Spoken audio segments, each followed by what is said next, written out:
दोस्तों दुनिया में मेनली दो टाइप्स के लोग होते हैं, पहले रिएक्टिव और दूसरे प्रोएक्टिव। रिएक्टिव लोग वो होते हैं जो अपने सारे काम की जिम्मेदारियां दूसरों के ऊपर डालते हैं और सोचते हैं कि उनकी लाइफ में जितनी भी प्रॉब्लम्स या फिर परेशानियां हैं वो सभी दूसरों की वजह से है। वहीं पर प्रोएक्टिव लोग अपने सभी काम की जिम्मेदारी खुद लेते हैं। रिएक्टिव टाइप के लोगों को उनके हालात और इमोशंस कंट्रोल करते हैं और इसलिए ऐसे लोगों को आपने अक्सर कहते हुए सुना होगा कि मेरी तो किस्मत ही खराब है या ऐसे हमेशा मेरे साथ ही क्यों होता है। वहीं प्रोएक्टिव लोग हमेशा अपनी प्रॉब्लम्स की जिम्मेदारी खुद लेते हैं और उसे बाकायदा सॉल्व भी करते हैं। और दुनिया के कुछ सबसे हाईली इफेक्टिव लोगों के अंदर जो पहली और सबसे कॉमन हैबिट होती है वो यही होती है कि वो सभी लोग प्रोएक्टिव होते हैं, ना कि ज़्यादातर लोगों की तरह रिएक्टिव। तो आज के इस वीडियो में मैं आपको दुनिया के कुछ हाईली इफेक्टिव लोगों की 5 हैबिट्स को बताऊंगा जो कि दुनिया के 99% लोगों के अंदर नहीं होती। पहली तो आपने देख ही ली है, बाकी की 4 हैबिट्स देखने के लिए इस वीडियो को एंड तक ज़रूर देखिएगा। अगर आपके पास कम टाइम है तो इस वीडियो को थोड़ा सा फास्ट 1.25 या फिर 1.5x की स्पीड में देखिएगा, लेकिन हाँ ज़रूर पूरी देखिएगा। First things first, highly successful और इफेक्टिव लोग हमेशा अपने सबसे इंपॉर्टेंट काम को सबसे पहले करते हैं। अब ऐसा करने के लिए ऑथर ने एक स्ट्रेटजी बताई है। सबसे पहले आप एक पेपर या फिर डायरी में एक बॉक्स ड्रॉ कर लीजिए। उसके बाद उस बॉक्स को आप 4 इक्वल पार्ट्स में डिवाइड कर लीजिए। अब आप सभी boxes urgent, not urgent, important और लेस इम्पॉर्टेंट के फॉर्म में कैटेगराइज कर दीजिए। ऐसा करने के बाद आपको 4 बॉक्सेस मिलेंगे। पहले बॉक्स में आपको वो काम लिखने हैं जो आपके लिए अर्जेंट भी है और इम्पॉर्टेंट भी, मतलब ये काम आपके लिए करना सबसे ज़्यादा ज़रूरी है। जैसे अगर आपका अगले वीक टेस्ट है तो आपको उसको अभी से ही पढ़ना स्टार्ट कर देना चाहिए, या फिर अगर आपको कोई सी रिपोर्ट अर्जेंटली सबमिट करनी है तो वो सभी काम इस पहले बॉक्स में आएंगे। दूसरे बॉक्स में वो काम आएंगे जो अर्जेंट तो नहीं पर इम्पॉर्टेंट ज़रूर है, जैसे एक्सरसाइज करना, रोज़ थोड़ा थोड़ा पढ़ाई करना या अपने पेरेंट्स की हेल्प करना। तीसरे बॉक्स में आपके वो काम आएंगे जो अर्जेंट तो है पर हाँ उतने इम्पॉर्टेंट नहीं है, जैसे न्यू मूवीज को थिएटर में रिलीज वाले दिन ही देखने जाना या फिर किसी क्रिकेट मैच को दिन भर लाइव देखना। अब अगर आप मूवी को 2-3 दिन बाद देखोगे तो कोई आपको नौकरी से नहीं निकाल देगा, और इसी तरह अगर आप लाइव पूरा मैच देखने की जगह दूसरे दिन उस मैच की हाईलाइट देख लोगे तो कुछ खास प्रॉब्लम नहीं होगी। इसलिए आपको ऐसे वर्क को कम से कम या फिर करने की कोशिश ही नहीं करनी चाहिए। हमारे लास्ट बॉक्स में वो काम आते हैं जो कि ना ही इम्पॉर्टेंट होते हैं और ना ही अर्जेंट। कुल मिलाकर ये ऐसे वर्क हैं जिनकी वजह से आपकी लाइफ में कोई खास वैल्यू ऐड नहीं होती, लाइक बेवजह सोशल मीडिया यूज़ करना और यहाँ वहाँ दिन भर घूमने को आप इस बॉक्स में लिख सकते हो। अब दोस्तों हम नॉर्मल लोग या दुनिया के ज़्यादातर लोग 3rd और 4th बॉक्स वाले काम में अपना ज़्यादा टाइम लगा देते हैं। वहीं जो सक्सेसफुल लोग होते हैं वो अपना मैक्सिमम टाइम 1st और 2nd वाले बॉक्स के काम को करने के लिए लगाते हैं। इसलिए आपको भी कोशिश करनी चाहिए कि आप 3rd और 4th बॉक्स के काम को कम से कम या हो सके तो पूरी तरह से अवॉइड करिए। Win win situation, highly effective लोग हमेशा विन विन सिचुएशन क्रिएट करने की कोशिश करते हैं। अब विन विन सिचुएशन मतलब कि इसमें दोनों तरफ जीत होगी। इसमें किसी गेम की तरह नहीं होगा कि किसी को जीतने के लिए किसी को हारना पड़ेगा।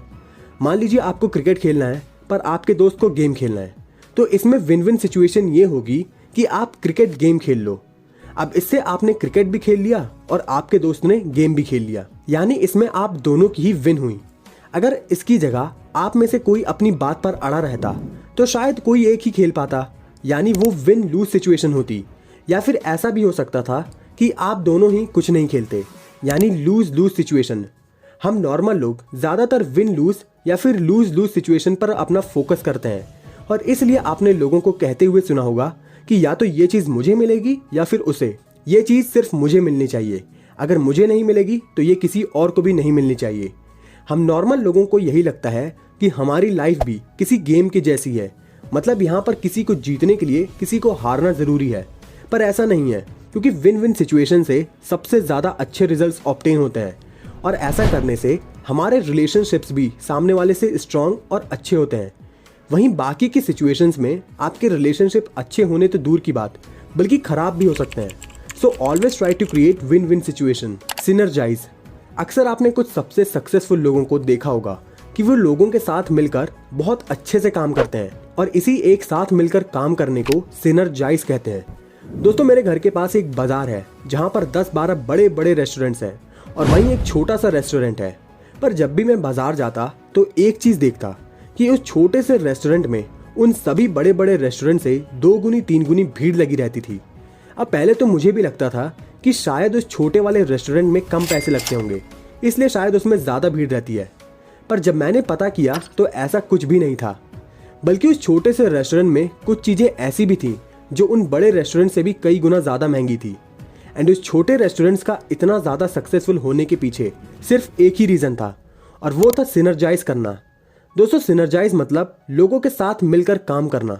उनके उस छोटे से रेस्टोरेंट में सब काम करने के लिए अलग अलग लोग थे, जैसे साउथ इंडियन फूड बनाने के लिए अलग, नॉर्थ इंडियन फूड बनाने के लिए अलग, सर्व करने वाले से लेकर वहाँ पर कस्टमर्स की बेसिक नीड्स को पूरा करने के लिए भी लोग मौजूद थे। और इसी वजह से कस्टमर्स के साथ वो काफ़ी अच्छे से तालमेल या कहें तो सिनर्जाइज कर पाते थे। वहीं बाकी के रेस्टोरेंट खाना तो अच्छा बनाते थे, बट उनको यही नहीं पता होता कि आखिर उनके कस्टमर्स को क्या पसंद है।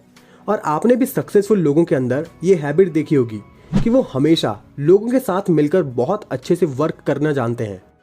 शार्पन द सॉ, इसको एक एग्जाम्पल से समझते हैं। राम और श्याम 2 स्टूडेंट होते हैं और इन दोनों के पास सिर्फ 1 महीने का समय होता है अपने एग्जाम की प्रिपरेशन करने का।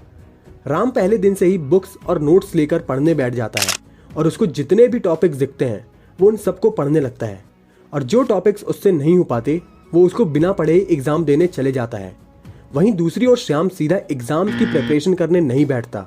वो पहले प्रीवियस ईयर्स के क्वेश्चंस और एग्जाम्स को देखता है और उनको देखकर इंपॉर्टेंट टॉपिक्स को एनालाइज करता है। वो अपना टाइम टेबल बनाता है और सिर्फ मोस्ट इंपॉर्टेंट टॉपिक्स या कहें तो उन टॉपिक्स को पढ़ने में ज़्यादा फोकस करता है जो प्रीवियस ईयर्स में काफ़ी ज़्यादा रिपीट हुए हों। अब गेस करिए किसके ज़्यादा मार्क्स आए होंगे। अगर आपने भी श्याम को गेस करा था तो आपने बिल्कुल सही करा था, और श्याम के अच्छे रिजल्ट के पीछे का यही रीज़न था कि श्याम ने पहले अपनी कुल्हाड़ी पर धार लगाने पर फोकस किया, जिसके बाद उसने एग्ज़ाम नाम के पेड़ को ईजिली काट दिया। वहीं दूसरी ओर राम ने पहले दिन से ही सिर्फ अपने एग्ज़ाम नाम के पेड़ को काटने की कोशिश करी, जिसकी वजह से वो एग्ज़ाम्स में अच्छे मार्क्स नहीं ला सका। इसलिए आपको भी अपना टाइम ऐसी चीज़ों पर लगाना चाहिए जो सच में इम्पॉर्टेंट हो, ना कि ऐसी चीज़ों पर जिनको करने या ना करने से कुछ खास फर्क ना पड़े। अब दोस्तों आपने ये तो जान लिए कि दुनिया के सक्सेसफुल और हाईली इफेक्टिव लोगों के अंदर 5 कौन सी हैबिट्स होती हैं, बट सिर्फ उनको जानने से ही काम नहीं चलेगा। आपको उन हैबिट्स को कैसे बनाना है ये भी पता होना चाहिए। तो अगर आपको ये जानना है कि हैबिट्स कैसे बनाई जाती हैं तो आप इस राइट वाली वीडियो को देख सकते हैं। और अगर आपको अपने काम पे फोकस करना है या फिर आपको डिस्ट्रैक्ट होने से बचना है तो आप इस लेफ्ट वाली वीडियो या फिर प्लेलिस्ट को देख सकते हैं। So thanks for watching.